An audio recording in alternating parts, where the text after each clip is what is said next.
మన లోపలే ఉన్నారంటూ కూడా పోలీసులు విచారణకు వచ్చామంటూ చెప్తున్నారు. దీనికి సంబంధించి పూర్తి డీటెయిల్స్ మా ప్రతినిధి రవి లైవ్ లో అందించడానికి సిద్ధంగా ఉన్నారు. రవి, ప్రస్తుతం అక్కడ పరిస్థితి ఏంటి? సుమన్ తెలంగాణ భవన్ లోపల ఉన్నారా లేరా, ఏం చెప్తున్నారు? ప్రియా, ఉదయం నుంచి బీఆర్ఎస్ భవన్ చుట్టుముట్టు మోహరించినటువంటి పోలీసులు కొద్దిసేపటి క్రితమే బీఆర్ఎస్ భవన్ లోపలికి వెళ్లేందుకు ప్రయత్నించారు. దాంతో ఒక్కసారిగా లోపల ఉన్నటువంటి కార్యకర్తలు బయటకు వచ్చారు. Police go back, CM down down అంటూ నిదానాలు చేస్తూ ప్రస్తుతం గేట్ బైఠాయించినటువంటి పరిస్థితి. పోలీసులు మాత్రం లోపలికి వెళ్తున్నాం, మాకు విచారణకు అడ్డుకోకండి అని చెప్తా ఉన్నారు.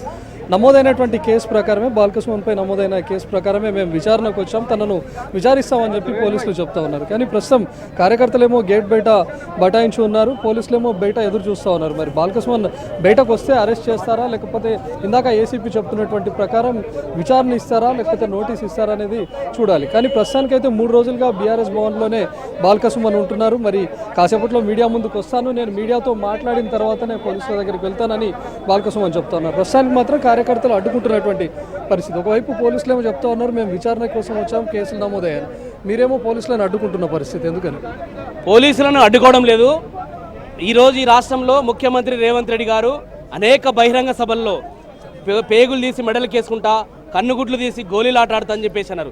నిండు శాసనసభలో ఏమన్నాడు, ఒక్కొక్కని అంతు చూస్తా, ఎవరిని శాశ్వతంగా లేకుండా చేస్తా, భూమి మీద లేకుండా చేసి మాట్లాడింది. మరి ముఖ్యమంత్రి రేవంత్ రెడ్డి మీద ఈ పోలీస్ అధికారులు చర్యలు తీసుకోవాలి కదా.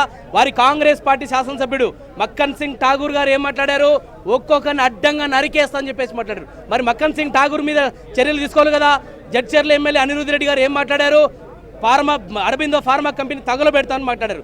ఇంకొక శాసనసభ్యుడు ఏం మాట్లాడారు, కత్తుల కోలాట మాడతాం, ఒక్కొక్కరి వేలాడదీస్తామని చెప్పేసి మాట్లాడారు. అంటే కాంగ్రెస్ పార్టీ ముఖ్యమంత్రి, మంత్రులు, ఎమ్మెల్యేలు, దానం నాగేంద్ర గారు ఏమన్నారు, హైదరాబాద్లో ఒక్కొక్కరిని ఉరికించి కొడతామని చెప్పేసి మాట్లాడారు. కాబట్టి ఆ కాంగ్రెస్ పార్టీ నాయకులు, ముఖ్యమంత్రి, ఎమ్మెల్యేలు ఏమైనా మాట్లాడవచ్చు. కానీ మా బాల్కసుమన్ గారు ఏం మాట్లాడారు, సింగరేణి సంస్థని కాపాడుకోవాలి, కేసీఆర్ గారు అభివృద్ధి చేసినటువంటి సింగరేణిని కాపాడుకోవాలి, సింగరేణిలో మెడికల్ బోర్డు పెట్టాలి, సింగరేణిలో 40 లక్షల మెట్రిక్ టన్నుల యొక్క బొగ్గు, తవ్విన బొగ్గు మాయమైపోయింది, 1600 కోట్ల అవినీతి చేసిండ్రు, మాయం చేసిండ్రు, అది దాని గురించి పోరాటం చేయాలని బాల్కసుమన్ గారు మాట్లాడితే, బాల్కసుమన్ గారు తెలంగాణ ఉద్యమంలో తన ప్రాణాన్ని లెక్క చేయకుండా పోరాటం చేసినటువంటి పోరాట నాయకుడు బాల్కసుమన్ గారు. ఉస్మానియా విశ్వవిద్యాలయంలో మా అందరిని కూడా నడిపించినటువంటి నాయకుడు బాల్కసుమన్ గారు. అలాంటి వ్యక్తి, ఉద్యమంలో నుంచి వచ్చిన వ్యక్తిని పట్టుకొని ఈరోజు ఒక దళిత నాయకుడు కాబట్టి, మీ ఎమ్మెల్యేలు అగ్రవర్ణాలు, బీసీలు కాబట్టి వాళ్ళ మీద ఏం చర్యలు తీసుకోరు.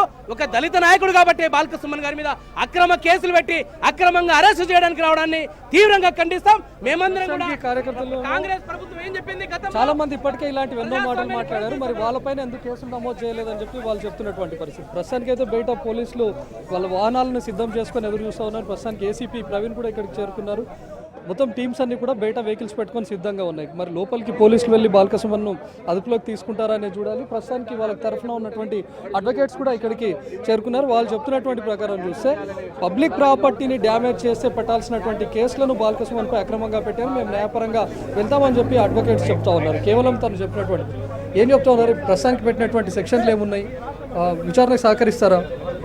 తప్పకుండా విచారణకు సహకరిస్తారంటే సహకరిస్తామండి. మేము విచారణకు సహకరిస్తాం. మేమందరం కూడా మా నాయకుల యొక్క సైనికులుగా మేము ఎప్పుడైనా కూడా న్యాయ వ్యవస్థకు సహకరిస్తాం. న్యాయ వ్యవస్థ సెక్షన్స్ పెట్టారు ప్రస్తుతానికి నమోదైనటువంటి. అయితే ఇప్పుడు మేము పోలీస్ వాళ్ళు ఇప్పుడే వచ్చారు, ఏమైంది, ఎందుకోసం వచ్చారని అడిగితే 211 FIR number 211 of 2026 of Nampally police స్టేషన్లో గౌరవనీయులైనటువంటి బాల్కసుమన్ గారి మీద కేసు పెట్టడం జరిగింది. ఏవైతే సెక్షన్స్ పెట్టిరో అవి చూస్తే విడ్డూరంగా ఉంది. ఏ ఒక్క సెక్షన్ కూడా అట్రాక్ట్ అయ్యే పరిస్థితులు కనబడడం లేదు.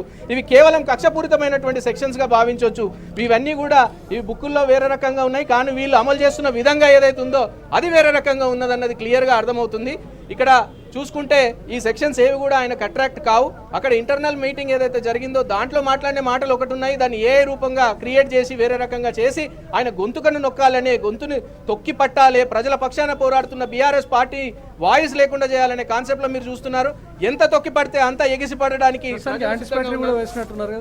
యాంటిసిపేటర్ కూడా నిన్న లంచ్ మోషన్ మూవ్ చేయడం జరిగింది. 4వ తారీఖు రోజు అది కోర్టులో వస్తుంది. ప్రస్తుతానికి సుమన్పై నమోదైనటువంటి కేసులను కూడా మనం చూడొచ్చు. 326G, 351/3, 353(1) రెడ్ విత్ పెట్టారు, మరొకటి 55, 61/2 BNS పెట్టారు. నెక్స్ట్ 4 PDPPA కేసు పెట్టారు. అంటే వాళ్ళ అడ్వకేట్స్ చెప్తున్నటువంటి ప్రకారం పబ్లిక్ ప్రాపర్టీని డ్యామేజ్ చేసిన తర్వాత పెట్టాల్సినటువంటి కేసులను ముందుగానే తను చేసినటువంటి వ్యాఖ్యలపైన పెట్టారు. రైట్ ఆఫ్ స్పీచ్ కింద ఇది వస్తుంది. ఇన్ కేసు ఎవరైనా ఒక వ్యక్తి అలాంటి వ్యాఖ్యలు చేసినటువంటి ఇమ్మీడియట్గా పబ్లిక్ ప్రాపర్టీని డ్యామేజ్ చేసి ఉంటే అలాంటి సెక్షన్స్ వర్తిస్తాయి, కానీ ప్రస్తుతం ఉన్నటువంటి సెక్షన్స్ ఏవి వర్తించమని చెప్పి సుమన్ తరఫున ఉన్నటువంటి అడ్వకేట్స్ చెప్తా ఉన్నారు. సో లోపలికి వెళ్ళేటప్పుడు పోలీసులు కూడా భవన్ లోపలికి వెళ్తున్నప్పుడు అడ్వకేట్స్తో పాటు కార్యకర్తలు కూడా పోలీసులను అడ్డుకున్నారు. వాళ్ళు చెప్తా ఉన్నారు పెట్టినటువంటి కేసులన్నీ అక్రమంగా ఉన్నాయి, ఇప్పటికే మేము యాంటిసిపేటరీ బెయిల్ కూడా దాఖలు చేశాం, లంచ్ మోషన్ పిటిషన్ అని అడ్వకేట్స్ చెప్తున్నారు. మరి పోలీసులు ఇప్పటికే వాహనాలను సిద్ధం చేశారు. ఉదయం నుంచి భవన్ సరౌండింగ్స్లో ఉన్నటువంటి పోలీసులు ఇప్పుడు ఏకంగా భవన్ గేట్ వద్దకు చేరుకున్నారు, వెహికల్స్ని కూడా సిద్ధం చేశారు. మరి లోపలికి వెళ్తారా లేకపోతే బాల్కసుమన్ నేరుగా బయటకు వస్తారా అనేది చూడాలి. Priya. Right Ravi, thanks for the updates. ఇక వివాదానికి కారణమైన సింగరేణి పైన వ్యాఖ్యలు బాల్కసుమన్ ఏమన్నారు ఒకసారి చూద్దాం. రైతులు వస్తున్నారా రోడ్ల మీదకి? నిన్న మా భీమారంలో నేషనల్ హైవే దిగ్బంధించారు మా వాళ్ళు. 5 రైతులు వచ్చిర్రు, 60-70 మంది మనోళ్ళు. నిన్న చెన్నూరులో కిష్టంపేట దగ్గర జాతీయ రహదారి మీద కూర్చున్నారు. 4-5 రైతులు, మళ్ళీ 100 మంది మనోళ్ళే. సో వస్తలేరు. మిలిటెంట్ యాక్టివిటీ చేయాలి. ముచ్చట్లు ఎప్పుడు కాదు, మీటింగ్లు పెట్టుడు కాదు, సోషల్ మీడియా ప్రెస్ మీట్లకి ఇవి కాదు, మిలిటెంట్ యాక్టివిటీ చేయాలి. పెట్టూరి మందవారి డివిజన్లో ప్రోగ్రామ్ పెట్టూరి పోయి మొత్తం జీఎం గారి ఆఫీసు కాల పెడదాం, పోతే 1 నెల రోజులు జైలుకు. కాబట్టి మిలిటెంట్ యాక్టివిటీ కూడా మీరు సీరియస్గా ప్లాన్ చేయాలి. అవసరమైనంత రోజు ఇక్కడ సింగరేణి భవన్ అని కాలబెట్టుర్రి, మొత్తం అంగడి చేసి పారేరు, ఏముంది? ఆ ఫీలింగ్ రావాలి, ఆ ఓనర్షిప్ రావాలి మన సంఘం మీద, మన నాయకత్వం మీద. కాబట్టి మిలిటెంట్ యాక్టివిటీ ప్లాన్ చేయరు. మన ఏరియాలో అన్ని రైల్వే లైన్లు ఉన్నాయి, కోసిపారేరు రోజు ఓ ప్రోగ్రామ్ పెట్టి రైలు రోకాన్ని పెట్టి రైలు కోసిపారు. సీరియస్గా పైసలా? నువ్వు పని చేస్తే పైసలు అవే తండోపతండాలు తన్నుకుంటూ వస్తాయి. నువ్వు ఒక్కటి కాలబెట్టి ఎవడు ఇయ్యడో పైసలు చూడు. గిది ఉండాలి. రైతులు వస్తున్నారా రోడ్ల మీదకి? నిన్న మా భీమారంలో నేషనల్ హైవే దిగ్బంధించారు మా వాళ్ళు. 5 రైతులు వచ్చిర్రు, 60-70 మంది మనోళ్ళు. నిన్న చెన్నూరులో కిష్టంపేట దగ్గర జాతీయ రహదారి మీద కూర్చున్నారు. 4-5 రైతులు, మళ్ళీ 100 మంది మనోళ్ళే. సో వస్తలేరు. మిలిటెంట్ యాక్టివిటీ చేయాలి. ముచ్చట్లు ఎప్పుడు కాదు, మీటింగ్లు పెట్టుడు కాదు, సోషల్ మీడియా ప్రెస్ మీట్లకి ఇవి కాదు, మిలిటెంట్ యాక్టివిటీ చేయాలి. పెట్టూరి మందవారి డివిజన్లో ప్రోగ్రామ్ పెట్టూరి పోయి మొత్తం జీఎం గారి ఆఫీసు కాల పెడదాం, పోతే 1 నెల రోజులు జైలుకు. కాబట్టి మిలిటెంట్ యాక్టివిటీ కూడా మీరు సీరియస్గా ప్లాన్ చేయాలి. అవసరమైనంత రోజు ఇక్కడ సింగరేణి భవన్ అని కాలబెట్టుర్రి, మొత్తం అంగడి చేసి పారేరు, ఏముంది?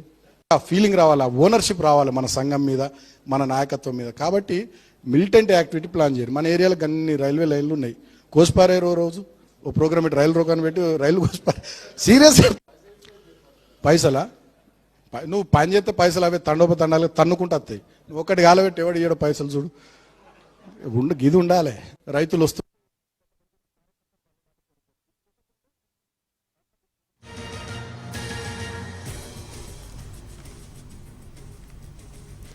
తెలంగాణ భవన్లోనే చెన్నూరు మాజీ ఎమ్మెల్యే బాల్కసుమన్ ఉన్నారు. తెలంగాణ భవన్ బయట మోహరించారు పోలీసులు.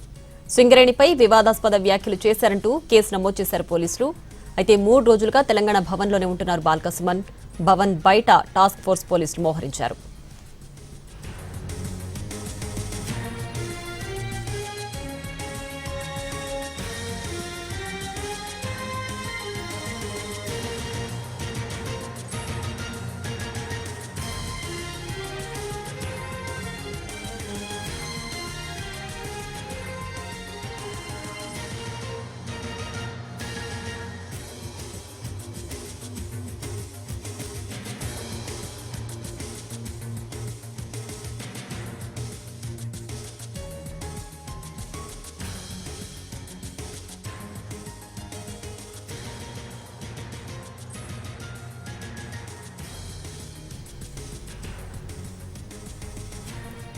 తెలంగాణ భవన్ దగ్గర ఉద్రిక్తత చోటు చేసుకుంది. తెలంగాణ భవన్ లోకి వెళ్లేందుకు పోలీసులు ప్రయత్నించగా బీఆర్ఎస్ కార్యకర్తలు అడ్డుకున్నారు.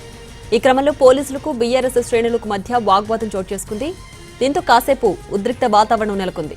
బీఆర్ఎస్ భవన్ ముందు భారీగా మోహరించారు పోలీసులు, టాస్క్ ఫోర్స్ సిబ్బంది.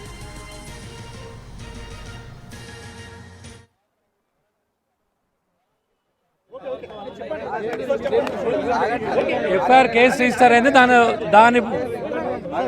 దాని ఇన్వెస్టిగేషన్లో ఇక్కడ రావడం జరిగింది. అదే దాని ఇన్వెస్టిగేషన్ బట్టి ఉంటుంది ఎట్లా అనేది. ఎఫ్ఐఆర్ నాంపల్లి పోలీస్ స్టేషన్లో ఒక కేసు రిజిస్టర్ అయింది, దాని గురించి రావడమైంది. ఏమని సార్ సెక్షన్స్ ఏంటి అసలు ఏమని నమోదు చేశారు బాల్క సుమన్ మీద కేసు? ఎఫ్ఐఆర్ ఉంది, మీకు కాపీ ఇస్తాం మీకు. కేసు ఏంటి అసలు ఇప్పుడు ఏంటి సార్? అంటే అతను అరెస్ట్ చేశారా? లేదు, మేము ఇన్వెస్టిగేషన్ దాంట్లో ఎంక్వైరీ కోసం వచ్చాం మేము ఇక్కడికి. దాన్ని బట్టి మేము ఎంక్వైరీ ఎట్లుంటుందో దాన్ని బట్టి రివ్యూల్ అయితే దాన్ని బట్టి చేస్తాం. మాకు ఇన్ఫర్మేషన్ ఎక్కడ ఉంటే అక్కడికి వస్తాం. దాని గురించి వచ్చాం, చూద్దామని వచ్చాం.